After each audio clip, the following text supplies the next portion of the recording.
to this month's webinar in our Knowledge Marketing continuing series of content for the publishing and media industry. My name is Brett Kierstead. I'm Vice President of Sales, and today's topic is how media kits can ruin publishing sales. This 30, 40-minute webinar will go through various different topics on this subject. We will be taking questions along the way through the GoToMeeting dialog box. So if you have any input or suggestions along the way, we'll try to get to them. We will be sending a follow-up to this with some handouts in support of the topics we cover today, as well as recording this version for those of you who want to share this with additional people within your organization. So let's get started. I want to, first of all, take a minute to celebrate. This is our 3rd year anniversary of these webinars for this industry, and on June of 2012, we had 7 registrants for our first webinar. And typically, we average between now around 150 to 200 registrants. But we think we've hit a nerve today because we've already closed in over 400 registrants for today's webinar. So this topic and this concept of media kit selling and the changes that are going on has struck a nerve, and we're excited to have you here and hopefully can provide you with some very valuable content and takeaways. Just for those of you who are new to KM, our value proposition is focused on providing value services to the publishing and media industry. We help unify a publisher's diverse audience. We re-energize their email strategy through new techniques on how content gets delivered. We help modernize the circulation management function. We capture the emerging world of behavioral engagement through websites and different channels, as well as focus on trying to empower media sales success, which is a big topic of today. We're blessed to serve a lot of interesting customers that have a lot of innovative ideas.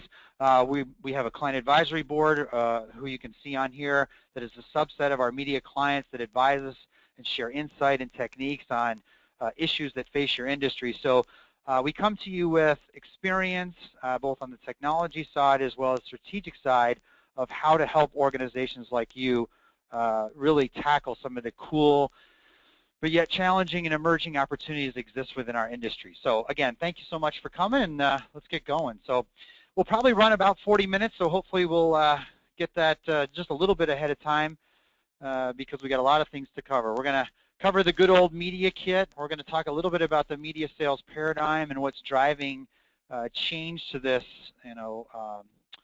foundational tool within the way you run your business, and then we'll give you 12 things to consider as you think about what your strategy is moving forward. A quick disclaimer, I live in Minnesota, however I'm from New Jersey, so half the time you'll get the friendly, nice Minnesota person, half the time you might get the New Jersey side, so if I offend anybody, that's blame it on my parents and my New Jersey heritage.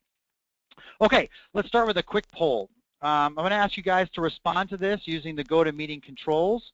I'll start the poll question just now, if you give me 1 second. And there's 3 questions really about your media kit. So from your own personal perspective, how would you answer the following? Currently for our company, I consider the media kit 1, a critical necessity, 2, effective but maybe inconsistently applied, or C, past its time. So A, B, or C. We'll take a few seconds here to let that poll go, and we'll see what you guys think about it. Obviously, by the fact that you're here, hopefully you have a strong opinion one way or another, and we'll give it another few seconds, and we'll see. We're almost 100% voted. So I'll close that out. So 27% said it was a critical necessity for sales, A. 52%, or half of you, said it's effective but inconsistently applied. And 22% of you, so a quarter, said it's past its time and hindering your change. So we've got a good mix. You generally expect people in the middle, but it's also nice to see that there are some strong opinions. Half the group falls on either A or C. So we got a good group here coming at it from different perspectives, those that need it, those that think it's not being applied properly, and those that are past its time may be looking for a different idea here. Okay, so let's get to it. So old reliable. So the media kit, I as part of research for this and over the last few years, I've seen a lot of them. You know, I tried to research as many as I could without getting past too many firewalls. But basically, they look very similar. Most customers have a media kit, right? It has company background. There's a mission statement. You have your overview of your brand's products and services. There's some information on your audience data. If you have an audited information, perhaps there's that validation of your audit information. Some people have pricing in there. There's a calendar. It might be gated or not. So, you know, there's a fairly standardized template, which I will say always makes me nervous when everybody seems to be operating out of the same script. I look at I'll use a couple examples here. I won't pass judgment on these, just ones that are for the industry. Folio, you know, for magazine media. This is some of the guts of theirs. Again, this is publicly available. Many of you probably either advertise in there or get their subscription for this industry. There's the About Us section. It's got some basic information on reader profiles. There's some statistical data about the products that people use, maybe some demographic data. There's pricing in here on the products, so you can see their individual magazines, maybe some pricing structures here. A calendar may or may not be included. So, I mean, those are some standard components. Our friends at NAPCO, Publishing Executive, similar concept. There's an overview of the different components of it, a little bit of pricing, maybe what some of these things cost. Again, a little bit of a different look and feel, but, you know, still similar ideas. Maybe there's some images. So you're basically looking at kind of your standard kit. It talks about overview of the information. But what I found interesting as a funny thing is in 125 years ago, J. Walter Thompson, I found this on the page that talks about their advertising. And they say, best returns for money expended, reach the homes of well-to-do people, intelligence to appreciate an article, 5 lines plus equals $12 per line non-periel. Cuts inserted for free. So the reason for bringing this up is to draw a little bit of a parallel to make sure people understand that, yes, we've evolved our cool factor and our wow factor and some of the innovativeness of the way we present visuals, but to a degree, we're still following a similar paradigm where we're expressing what it has in terms of some basic structure. Okay, so I want to break out of this a little bit as the industry's changed and figure out what's going on and why is the media kit, what role does it play? Why does it need to be different? Okay, for the most part, transactional selling, we sell time and space. We sell a quarter-page ad, a CPM, or something that runs on our website, or a size or structure. You know, by doing this time and space selling, the media kit is a good framework for it. It describes the time and the space. Here's where it is, here's the size, here's the frequency, here's the rates. But the challenge is, as you guys think about your business, you're trying to move away from that.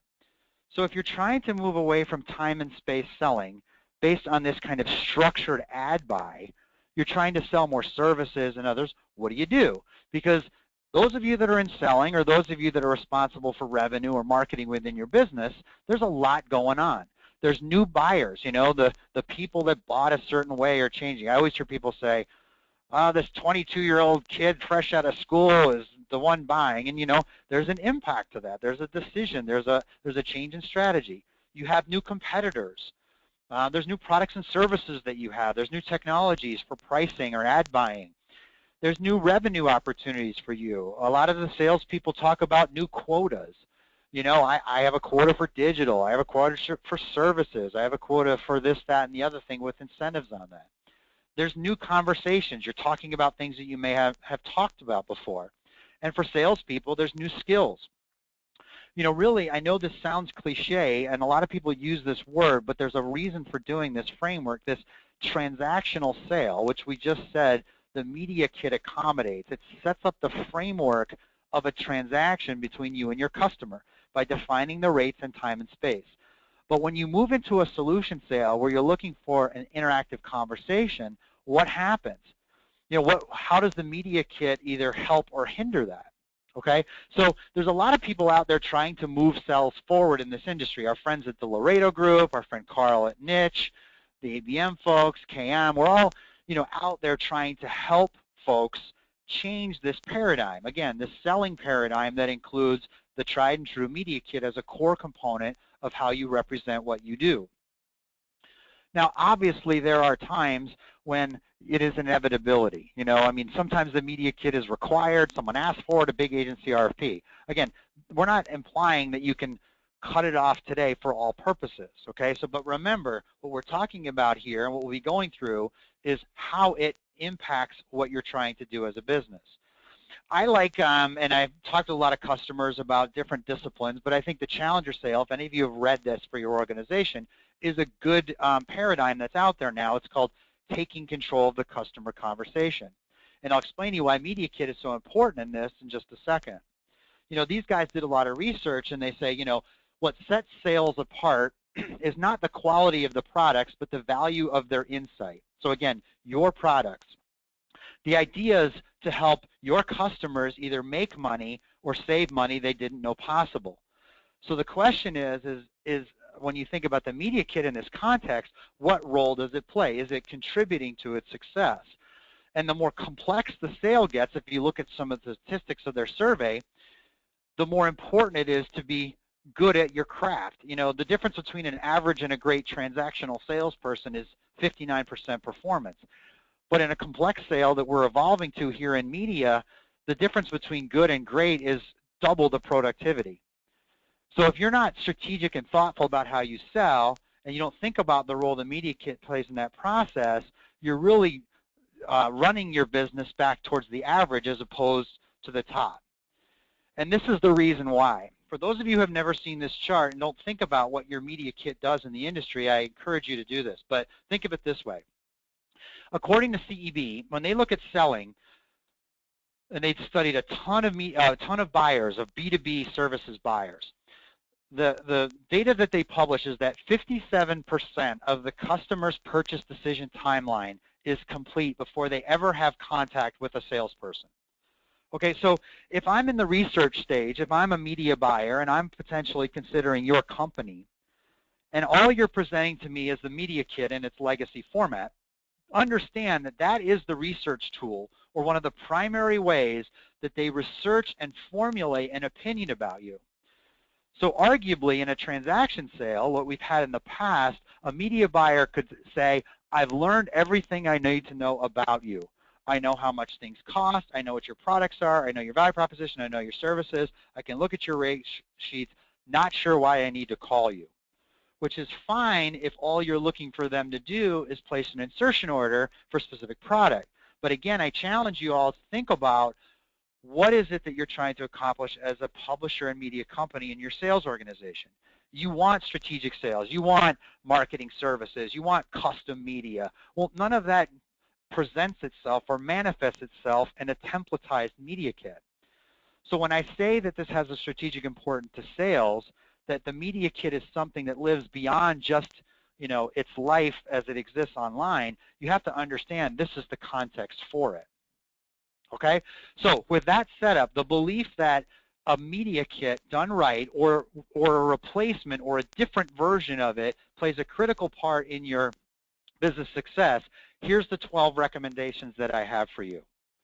Okay? The way I see this is 2015 is over, right? It's scary, but we all know. I've had people say, yep, we're already starting the 2016, so the timing is great. But think of it this way. If we're at a place right now where we're determining and we're starting to lay out the budget and the foundational ideas for how we're going to represent our business next year. So again, I hope that when you take this webinar content as well as the handout and you sit down to think about this for your business, you'll assess your strategy against these ideas. Okay, number one.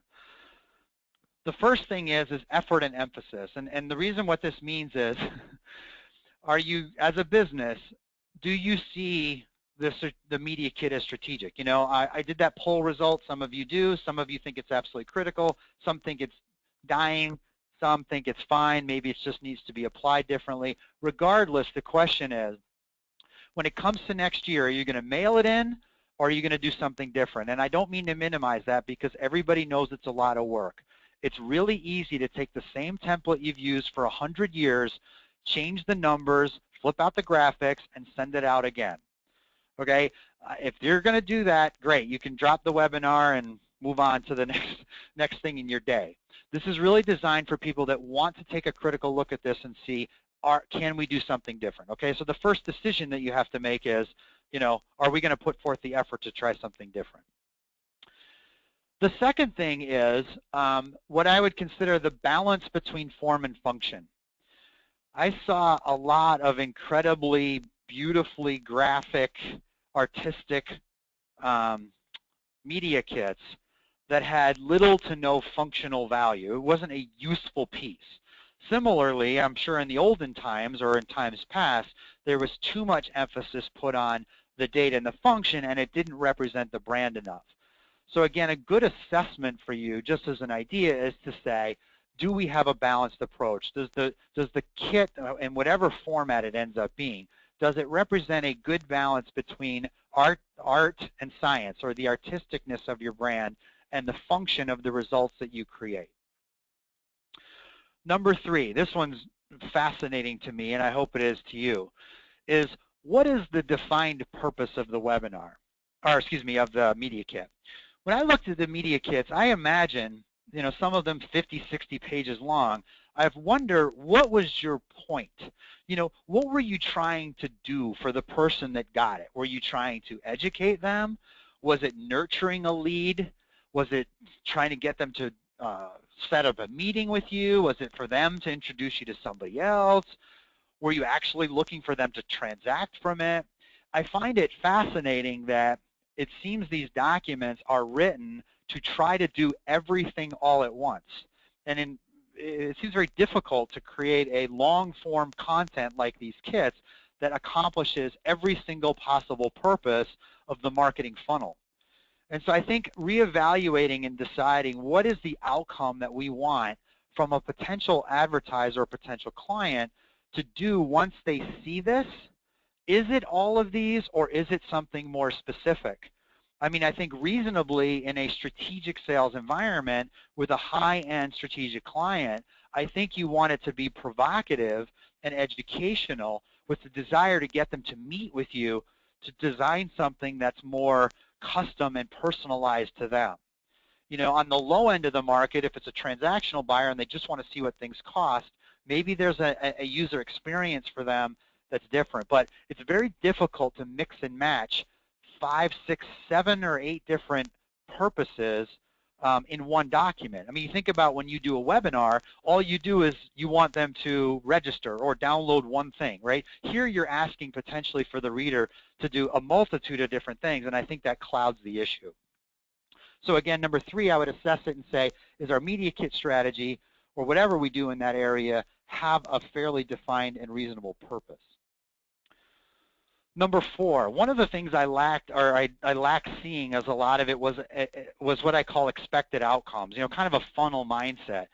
I think sometimes we tend to talk so much about ourselves and we don't think, what exactly is it that our advertiser is looking to do?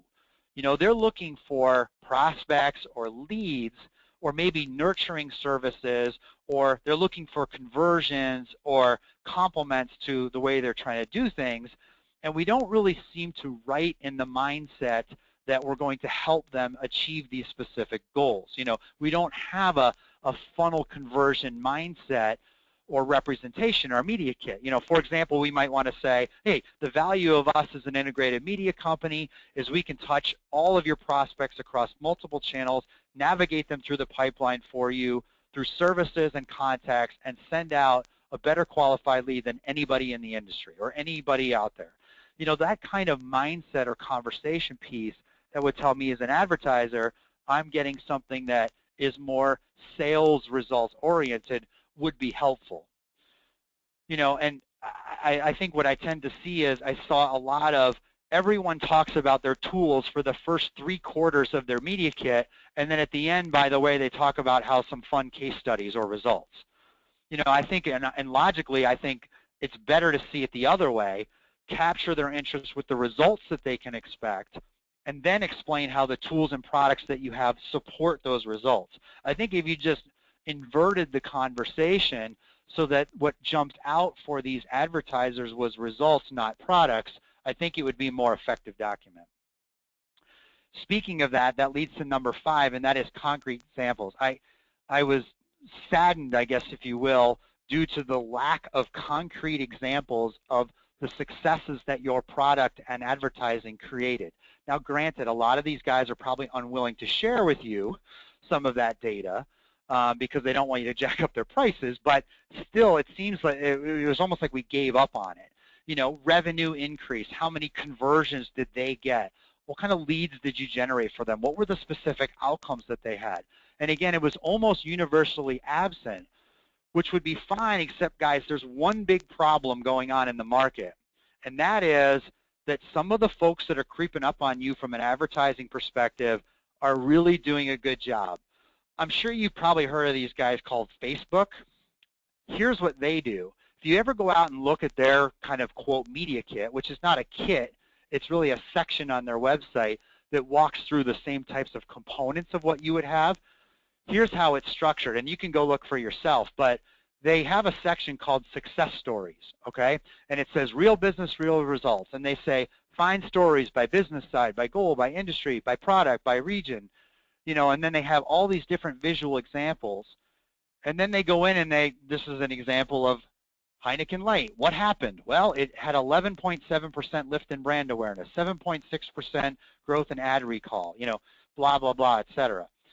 The challenge of us in media is if we don't watch out for these kinds of things and we're not incorporating these kind of tangible specific results into it, even though none of our traditional competitors might be doing it, the other places where the kids today have an opportunity to buy media from are presenting a much more data-centric and results-oriented emphasis.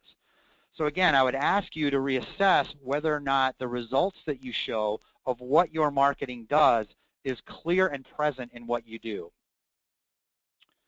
6 is products and context. I saw so many media kits that had products, but I never really got the context of what they did for a business. It would say, we have a magazine, we have 100,000 readers, it's great. I like these kinds, and this I pulled out from PubExec, the media kit. Here's a good example where they kind of introduce a functional area where in an idea that they know has context. So are you short on marketing resources? Let us help, right? So they're addressing or articulating a specific issue that they probably know exists, which is someone short on marketing resources, or they're in need of high-quality videos for their business, and then they put the product in the context of a business issue. I saw a lot of times when they were disconnected where there was a product section, and then you had to like fumble through another 20 pages before you figured out what actually that product does to help my business. So again, make sure in your kit there's, again, in whatever format it's in, there's context around your products. Number 7 is a distinct competitive position. I think there's a new type of media buyer out there, a new, I don't know, generation, if you will, of people evaluating us that tend to maybe think of us as old media. And so reintroducing why you are such a valuable channel or partner and having a very distinct competitive position is critical. What is your compelling position? What is it that separates you from the people the alternatives that they have? And who are those competitors? Do you want to explain why advertising with you is a better strategy than LinkedIn, by Facebook, by mobile, by banner, by other websites, by industry, by your competitors? I think being clear on why your overarching position, maybe that's the message that sales delivers, needs to be prominent also within your actual kit itself. Okay, so again, do you differentiate because of your audience? Do you differentiate on your pricing, on your performance, on your content capabilities, services? All of these are viable potential options. Number 8 is audience and targeting. A lot of kits still are stuck in the bigger is better mindset. You know, we're going to puff our chests out about how we have 100,000 people or 50,000 people or 87,000 people or whatever the number is.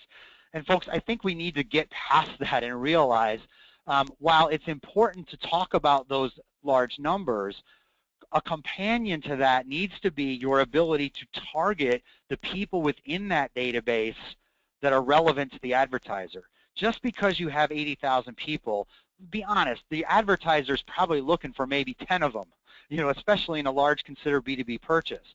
So it's not the fact that you have so many people, it's that you have a clear strategy to get them to the specific people they want to. You know, so these are a couple of examples. You know, Brief Media, one of our clients, we'll talk a little bit about later on Point, you know, reach a highly qualified audience with database marketing, and it talks about their targeting.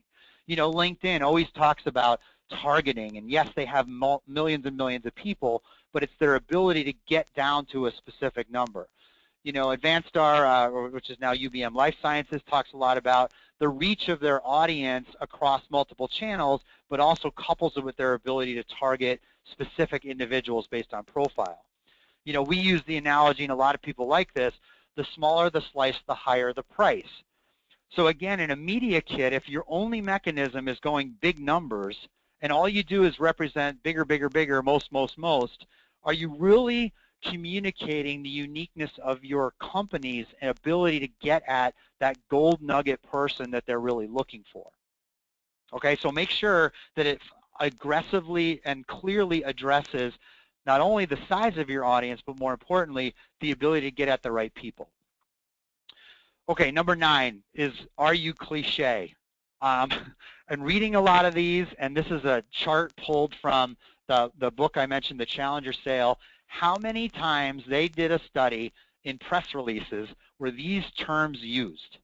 So how many times do you say you're the leading source, the best source, the top source, the greatest source, the largest this, the most innovative?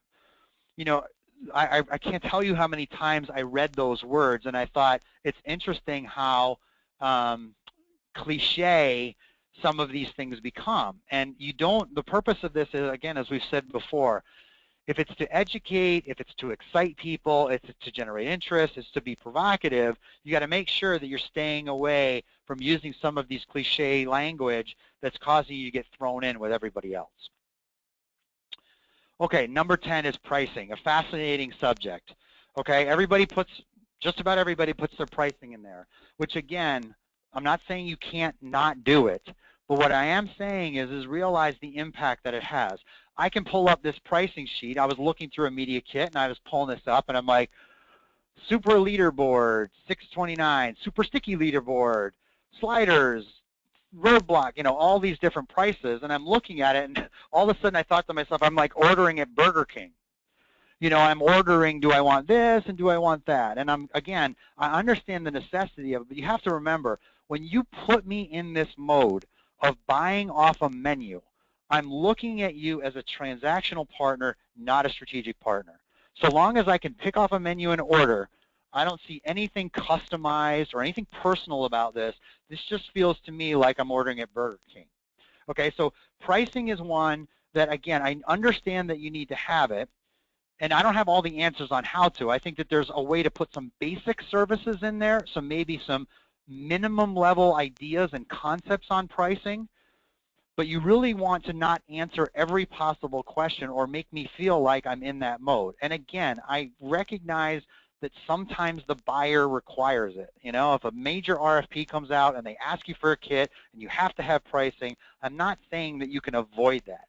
But you really have to think about, is that the right document to have for every instance, for every possible sales scenario? And I think that's where the question comes in, should we be doing something different? Okay, number 11, this is where I think hopefully we can get to the next side of this, which is how you do it. You know, have you ever thought how diversified and incredible you guys are as media companies? You've got all these different content channels, but you know what? 99, I swear, % of every kit I got was a PDF. It's got to be the most simplistic media mechanism. But yet, despite all the fact you have all this all these resources, you have all these different abilities to create content. You have videos, you have online, you have interactive. gazillion different ways to do it. Everybody gives a PDF.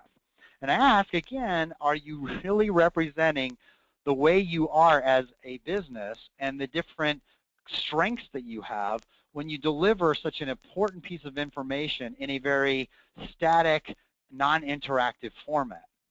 You know, I think that there's websites. I was looking out at Randall Riley, our friends at AdvancedStar, which is UBM Life Sciences.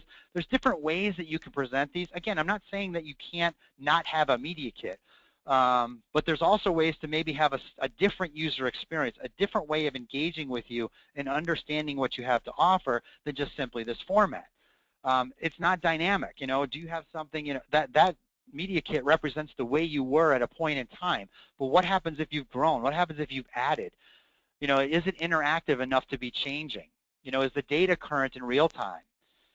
And how do you use all these mediums? So again, I would ask you, is the PDF truly the only way that you can deliver this type of content? And if so, what does that do? Lastly, think about gating and tracking. There's a technology company out there, and again, if you want to continue to use a PDF, a company out there called Docalytics, and there's others like them, that set up an online tracking environment. Today you track your readers, you track their opens and clicks, you track what content they consume, you track them in your digital editions, you track them on your website, you track them in social media, but then your prospects come online, download your PDF, and you have no idea what they do with it. Well, if you're going to stick to PDF, look for companies like these that provide different tools around how people engage with those types of content. So Docalytics has a tool that renders a PDF. It tells you what that reader looked at. It provides maybe gating options. So let's say you allow everybody to download the PDF and look at some basic information, but if they want pricing, they have to give you their information. You know, I mean, as an example. Or there's in-document gating or in-document questions that potentially could give you guys some additional information by yet still maintaining that kind of traditional PDF viewing format. You know, there's also all kinds of reporting and content tracking and page-by-page view, engagement scoring for how well people engage with your content, your PDF. So again, I'm not advocating 100% abandonment of a PDF because it is a very valuable tool. I'm just suggesting that there are ways to revisit it and even the way it renders to make and manage trackability or user engagement along the way that isn't so, you know, kind of download, go away. Okay, so there's 12. Here's a good example. I talked about Brief Media. They're a fun client out in Oklahoma, serving the veterinary industry. A couple of observations. This is the way I would go about looking at it. I looked at their media kit. You know, it's got a fun graphical to it. In their table of contents, I really like. I know it's probably hard to read, but it talks first about the audience, targeting, database, custom, you know, the big picture, their industry influence.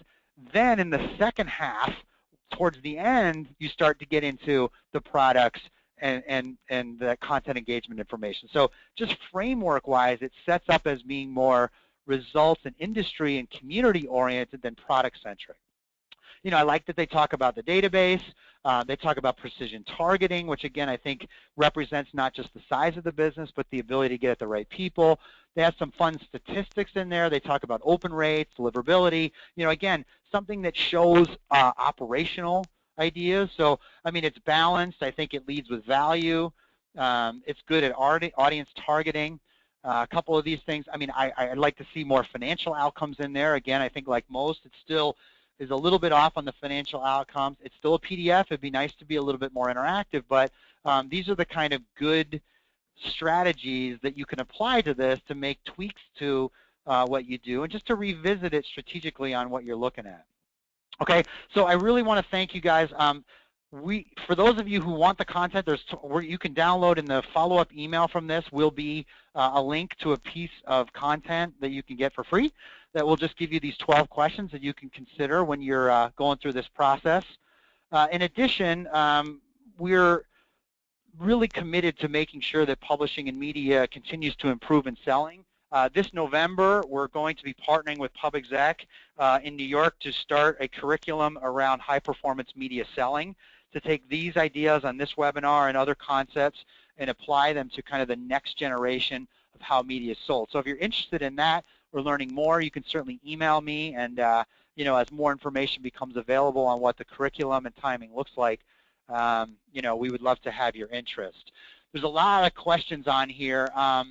You know, obviously someone had talked a little bit about the media, the agency side of things, and again, I do want to reiterate, you know, we're responsible for providing an alternative. If the media agency asks for something and we give them what they ask for without challenging it, then we're kind of playing into the same cycle that we've been in.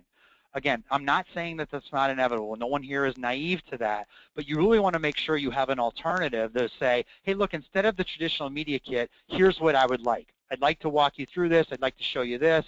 You can engage with this. I want to talk you through this. So just make sure you have an alternative to that. I like printed media kits. I know someone asked about it, but there is still some elegance to print. I mean, I think we all know some of the content, I mean, well, obviously we're in the print industry, but print is still a viable tool for this because, again, it represents the brand. It demonstrates the value for print. It's a great tool to use when you're sitting down with somebody interactively and walking through a document. And again, it also shows our support for print. Studies show that the retention of long-form content and more complex issues are better in print than online. And this is something where you're trying to talk with them or introduce to them maybe a new way of thinking about you. A physical piece is a really powerful tool, again, assuming it doesn't, you know, contribute to the problem where all they do is flip to the price. You know, so again, I think it continues to be an effective tool. I think if you just rework the content like we've shown here, I think you can still have a really powerful piece. I guess there's a couple more here. Just in the interest of time, I'll take some of these offline and respond back to you guys. I'll answer one more before I have to go. But again, before we do, I just want to thank everybody for coming. I'll answer one more question, and then again, certainly you all can get a recording or follow-up content is. I mean, the last thing is a bad example. Someone asked for bad, which we all like to see, you know, train wrecks are fun, you know, and I try not to be, I don't want to point that out. Again, I think a bad example to me is one that spends all of its time focusing on its own products and not enough on results. Again, I saw a lot of them who would say, you know, our product does this, or our product has 80,000 people, and they never seem to get at the answer of so what. You know, so what if you have 80,000 people? What does that mean to me? You know, so what if you have a diversified media channel? So what if you have video? And so what if you have these capabilities? A lot of them seem to lack the answer to that question, and they just felt like, I don't know, I guess you hate to say this, but like I felt like it was the online example of a salesperson that just pukes on somebody. You know, they just walk in and they go, we're wonderful, we have great products, we have great this, we have great that. So a lot of them gave me the feel that in the first 3/4 of the document, it was them puffing out their chests and puking on me about how wonderful they were, but had no relation back to the value that they could bring to my business. So I guess of all of the criticisms that I would have without singling out any one brand, I would definitely go through and make sure that I could honestly tell whether the information I provided answered the so what question. So again, thanks so much for coming. The so what for this is hopefully that you have a tool and a strategy and a framework to go back and revisit, a very helpful tool. I personally think that a media kit is absolutely critical, but I think it's absolutely done wrong in a lot of these organizations because, as the premise of the webinar was, it's a crutch that continues to facilitate a transactional way of selling, while as a business we're trying to move into more of a services and solutions-oriented approach. So I think a collaboration between marketing and sales to make sure that the media kit is revised, that flows nicely within the way they sell, is a great way for you guys to approach this for next year.